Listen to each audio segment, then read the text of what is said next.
presence, if you could make a pill and this is what all drugs do, except for alcohol to a degree.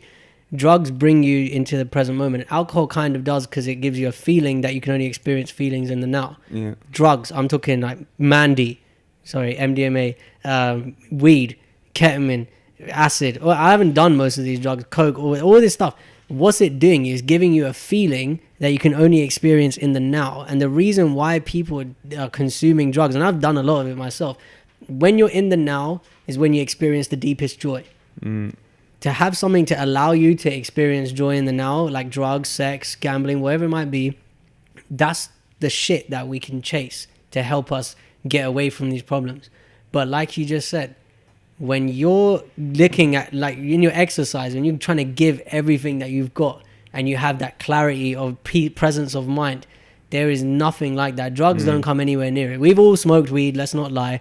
You don't get that when you're high. Yeah. Like sometimes you're cloudier than a motherfucker. You can't really think straight. But when you exercise, when you run, or when you're like doing something you love, like with the art, with, you know, dancing, cooking, singing, whatever it might be, you're accessing the infinite realm of now. Yeah. That's where you get your best ideas, your most creative things, passion, everything that comes from here right now. That's why I love saying, like, we don't need anything. Yeah. And I'd say A, don't do drugs. Oh yeah, sorry.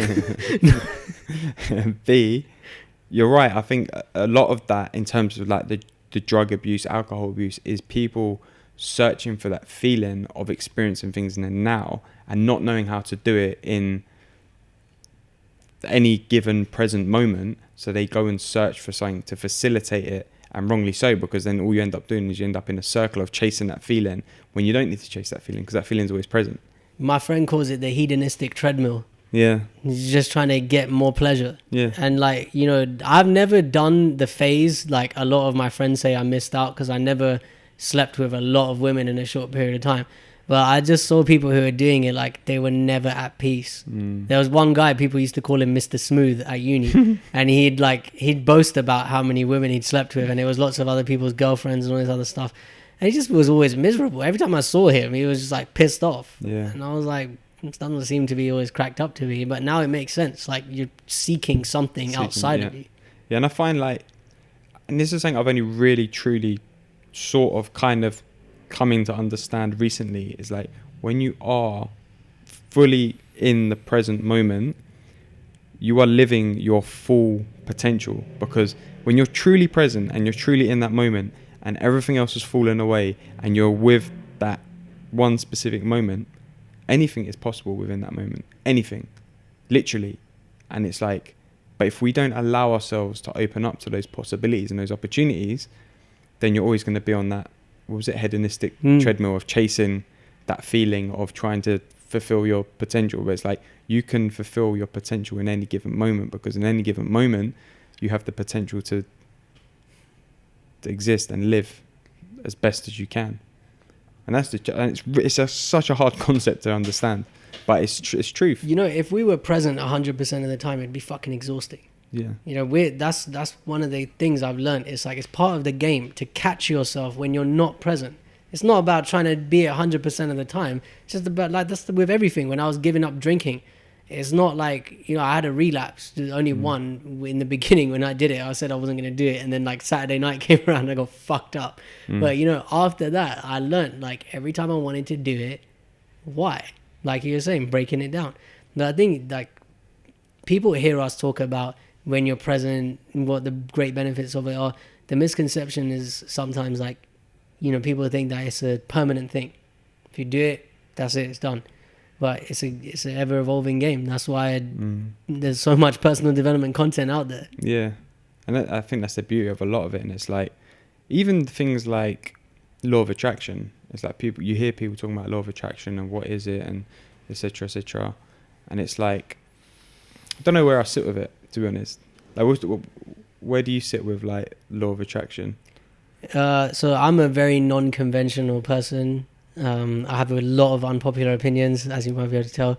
One of my unpopular opinions is that a lot of people are selling law of attraction like it's something you know, like it's this thing that you can acquire or this way of life that you can live.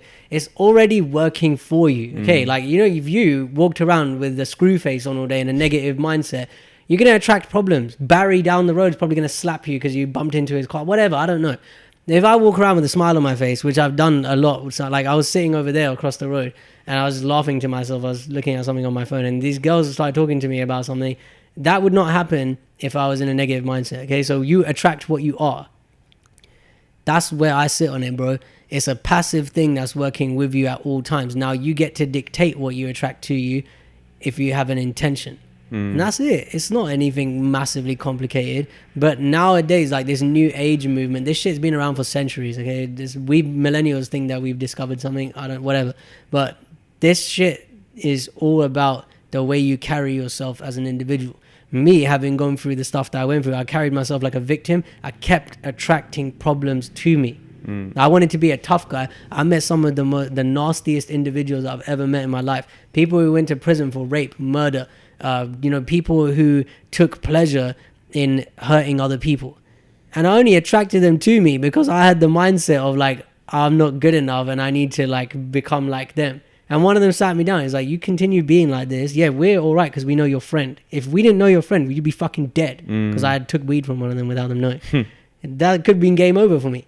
But law of attraction worked for me because they say you attract what you are. What was I? I was insecure. I didn't love myself and I was lying. Same with these people. They hated themselves, but they weren't outwardly showing it. You know, I would go to nightclubs and I would see they ain't paying no bouncers entry. They got women, they got everything they could ever want. When we got back, when they were drunk and they were crying, so was I. We were all the same. Now it's the complete opposite. Bro, I'm not like sucking up to you, but I would never been attracted. I would never have been able to attract someone positive like you in my life if I was still like that. And all the people I have in my podcast, the connections I have now, I never would have met any of them if I was still in that negative frame. But now it's different because I carry myself differently. That's why all the results shift. It's not this like, okay, I thought about it and I just manifested it. Yeah. It doesn't happen like that. And you can't just meditate on something for 20 minutes and then it's there.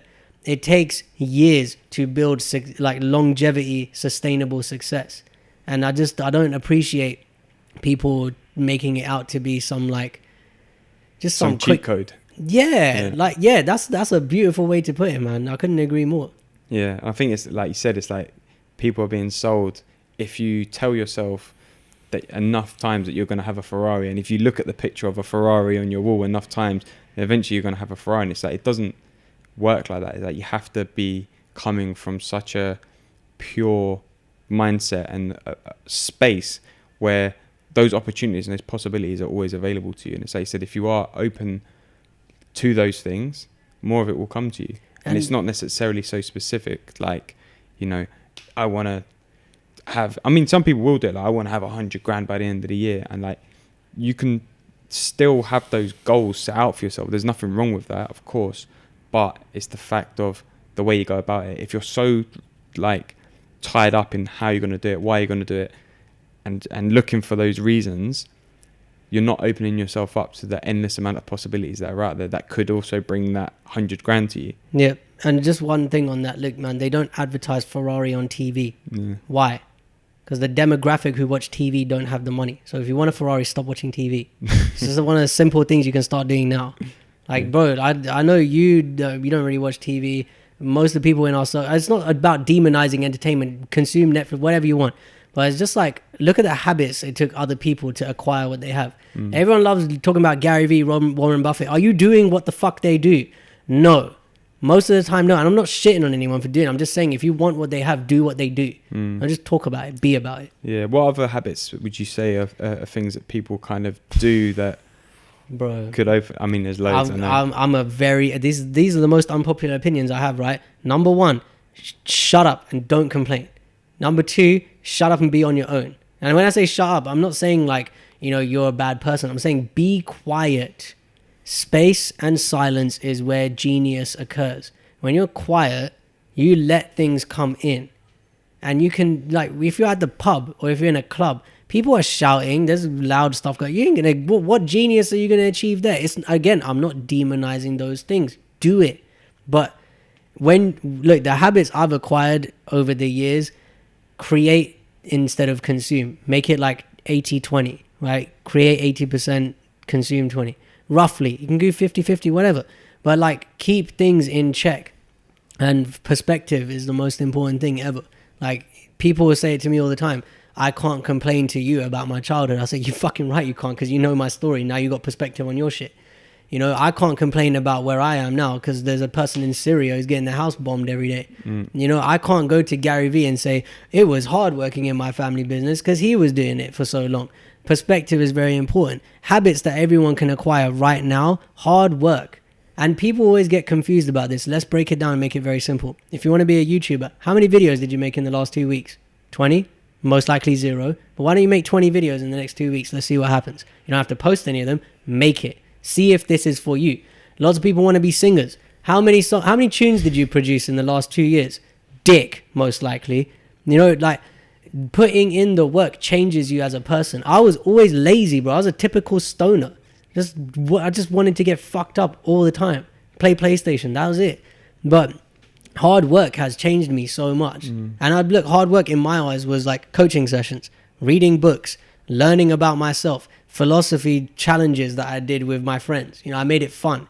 What else did I do? I made videos. I've made over 500 videos on my YouTube channel. I'm on episode 130 of my podcast. I've done countless hours of free coaching. These are the work that I put in. And I've been making music since 2015. It still sounds like shit, but I'm getting there. Like, I'm putting in the work. Sounds like my skateboarding. Yeah, bro, like in 20 years time, you check your skateboarding and my music, there's going to be serious levels. Because we've been doing something. And I just think like the most important habit of all, see your time as an investment. Yeah. If I gave you $1 trillion, you'd see it as an asset to be invested. Yeah. But if someone looks at 20 years, they don't look at it that way. Yeah. That's the most important one. And I think the time thing is really important because one of the most profound things I ever took from what Gary Vee said is you have 24 hours in a day, 8 hours you work, 8 hours you sleep. What are you doing with the other 8 hours? And that's when I went, he's right. Yep. What can I do with that 8 hours? And that's where, you know, when I was working full time, I was still doing the podcast. I was still making videos. I was still, you know, still doing all this other stuff in that spare time. Now I've got myself into a position where I have more of that time to do more of this stuff. So it is like looking at things like that. And it's, you know, there's that quote that you see on Instagram or whatever. Everyone has the same 24 hours as Beyonce, but it's like exactly like, look what Beyonce does with her 24 hours and has been doing with her 24 hours for the past 20 years versus you sitting there watching Love Island or, you know, all these, whatever, you know. This is what keeps people poor, bro. And